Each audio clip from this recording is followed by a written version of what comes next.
नमस्कार, विंध्या टाइम्स में आपका स्वागत है। मध्य प्रदेश के पूर्व मुख्यमंत्री कांग्रेस के प्रदेश अध्यक्ष कमलनाथ के ऊपर एफआईआर दर्ज हो गई है। दरअसल एक विवादित मसला था जिसको लेकर बीजेपी विधायकों ने कल देर शाम भोपाल में ये एफआईआर दर्ज कराई, जिसमें भाजपा के विधायक, मंत्री विश्वास सारंग और रामेश्वर शर्मा, कृष्णा कौर, ये सब वहाँ मौजूद थे और ये एफआईआर कराई। उनका साफ तौर पर यह कहना था कि कोरोना को लेकर एक विवादित बयान दिया है और इस बयान के कारण कहीं ना कहीं उन पर राजद्रोह का भी केस चलना चाहिए। पहला सवाल ये है कि परिस्थितियां प्रदेश की, देश की सबके सामने हैं, लेकिन चाहे कांग्रेस हो चाहे बीजेपी हो, किसी भी तरह से कोई मौका नहीं छोड़ना चाहते जहां पर राजनीति की गुंजाइश हो। मौतों पर राजनीति हो, लाशों पर राजनीति हो, और राजनीति लगातार चल रही है, किसी एक दल की बात नहीं है।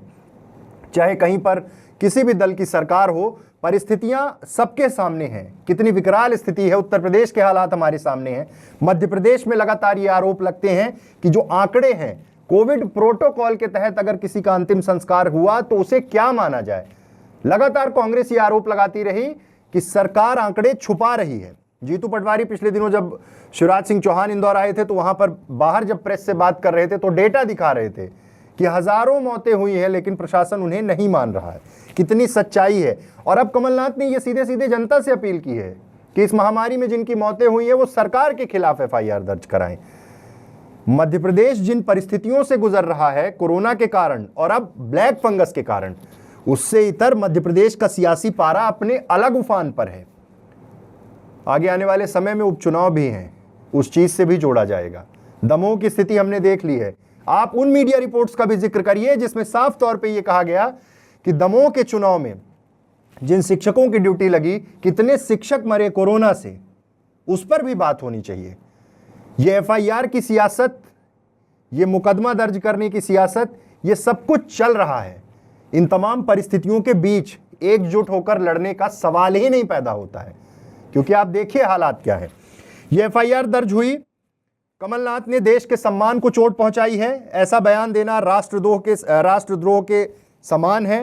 उनके कारण देश की छवि धूमिल हुई है। शिकायत करने वालों में मंत्री विश्वास सारंग, आलोक शर्मा, कृष्णा गौर, रामेश्वर शर्मा, ये सब मौजूद थे। उज्जैन में 21 मई को जब दौरे पर थे शिवराज सिंह कमलनाथ, तब उन्होंने ये बयान दिया था। उन्होंने कहा था कि विदेशी मीडिया भारत में कोरोना को इंडियन वेरिएंट बता रहे हैं।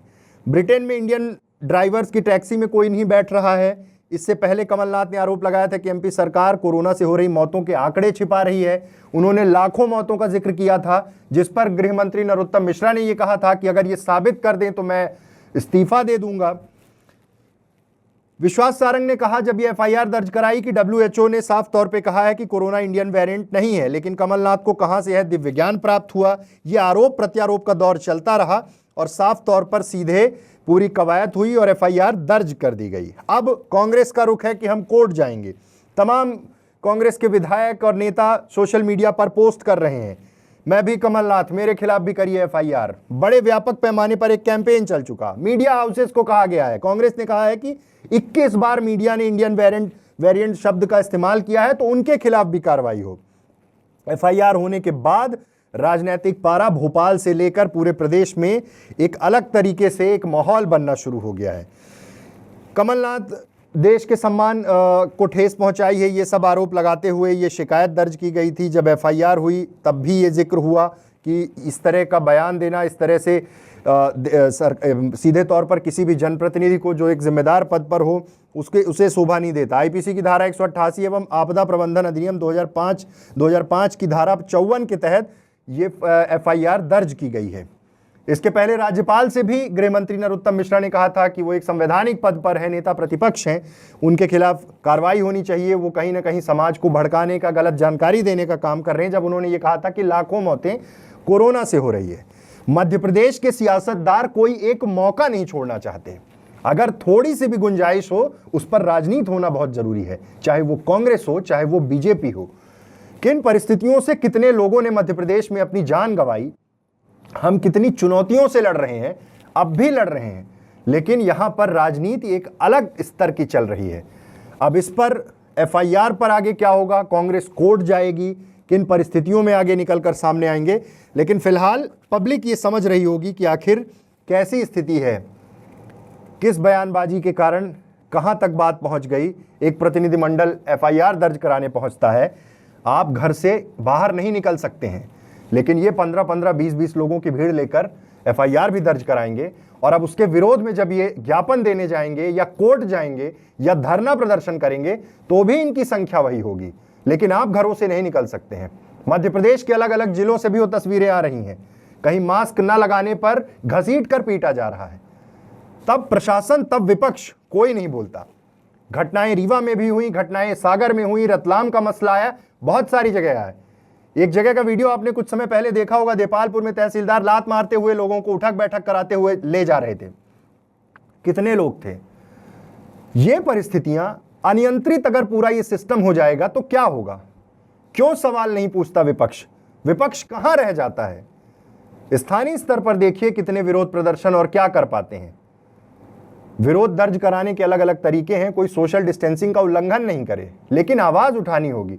कितना बोले, जनहित के मुद्दों पे कितने खड़े हुए, कितनी बार सवाल उठाया।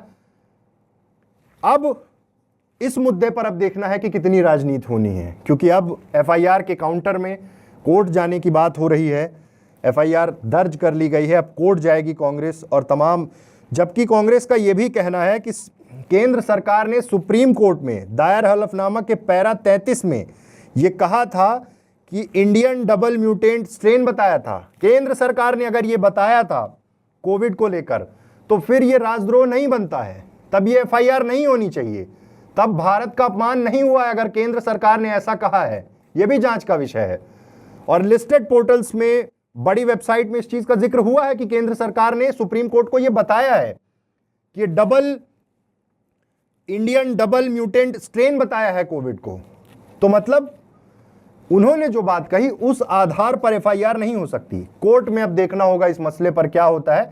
फिलहाल मध्य प्रदेश की सियासत, भोपाल की सियासत इस पूरे मसले से अपने उफान पर है। कोरोना से लड़ेंगे, लेकिन फिलहाल ये राजनीतिक दल आपस में भी लड़ लें।